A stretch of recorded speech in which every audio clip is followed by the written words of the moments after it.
I have been thinking a lot about how much we talk as teachers.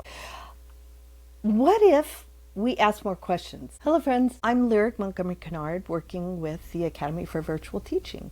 And I help people like you who want to teach creativity, art, techniques, the beautiful creative skills that you have to students all over the world. I have a really great resource for you at the end of this video that I think you're going to love, so stick around.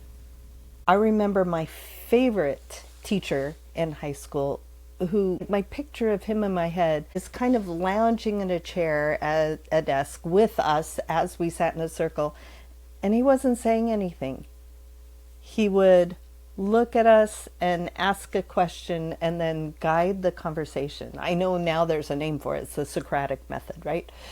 But I felt involved in the learning. I fell in love with that subject, and I don't think I would have otherwise without this method of really being involved with it. So how do we, as hands-on technique teachers, ask our students more questions instead of just telling all the time, right?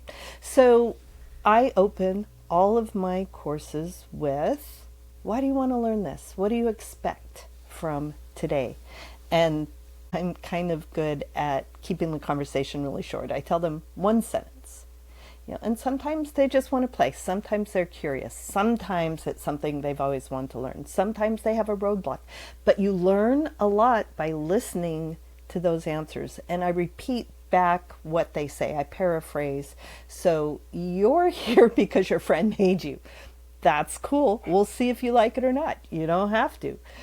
Or you have always wanted to free up your thinking and you're curious about abstract design, right? Parrot back what they say so they feel heard. Now, what about when we're teaching a technique? Because we're teaching them how to do a thing with their hands, how to mix paint on a palette. And they're here to learn, right? So they want to know. So yes, you tell them what you do. I always talk through what I'm doing as I'm filming it. Let's press record and get some B-roll here. And then as I'm doing it, I give things silly names, I make sound effects, I might do something, or I might just talk through, you do this thing. We're poking the needle up, poke, grab, pull.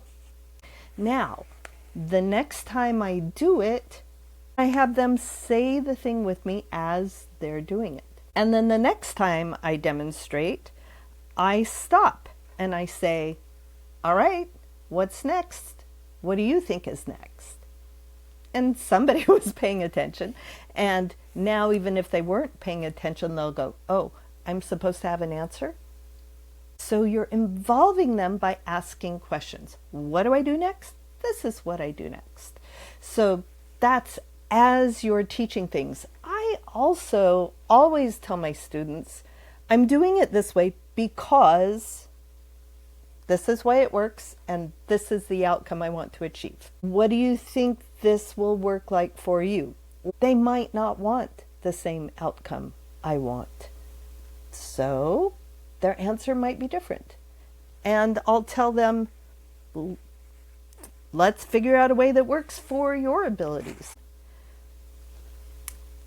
Another thing that I think is one of the best ways to involve questions so that your students really, really learn is during the course where they're practicing the hands-on thing and you see them hit a roadblock. Something goes sideways and they're like that panicked or frustrated look in their eyes, right? Instead of rushing over and saying, oh, here's how you fix it. Stop for a minute and help them learn to think through the process on their own. Because if you just jump in and say, oh, you did this wrong, do it this way, and fix it for them, or have them fix it, they'll go home and when they run into a problem, they might not be able to figure out what went wrong.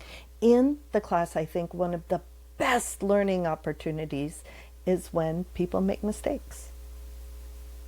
I ask them question after question and guide them to thinking about what happened and what possible solutions are, and then they choose the right solution for themselves.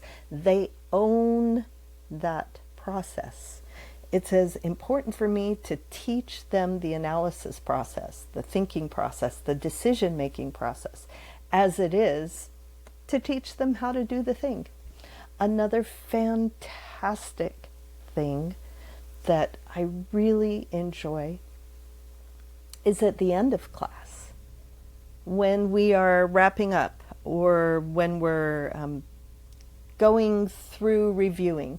I always review, sometimes really fast, naming off on my fingers. We learned how to do this, this, this, this, this.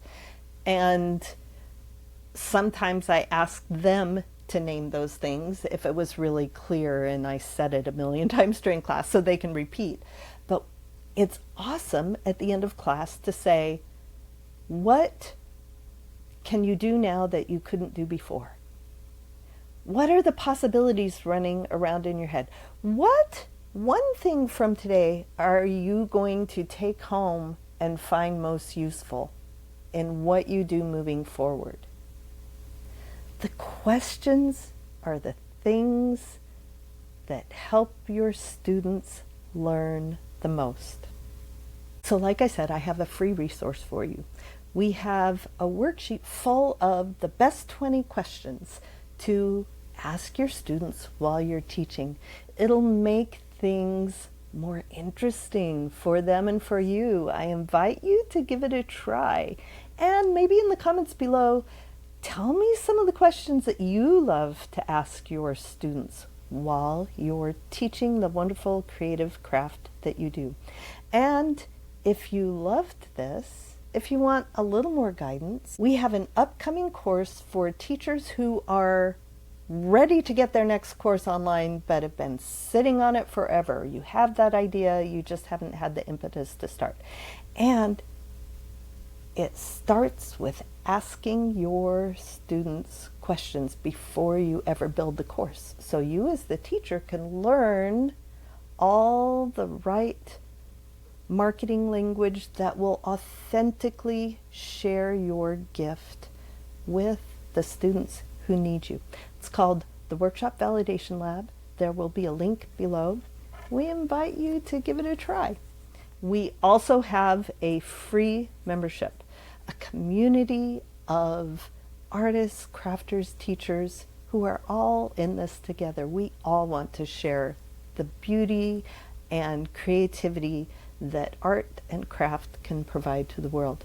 So come find us, academyforvirtualteaching.com.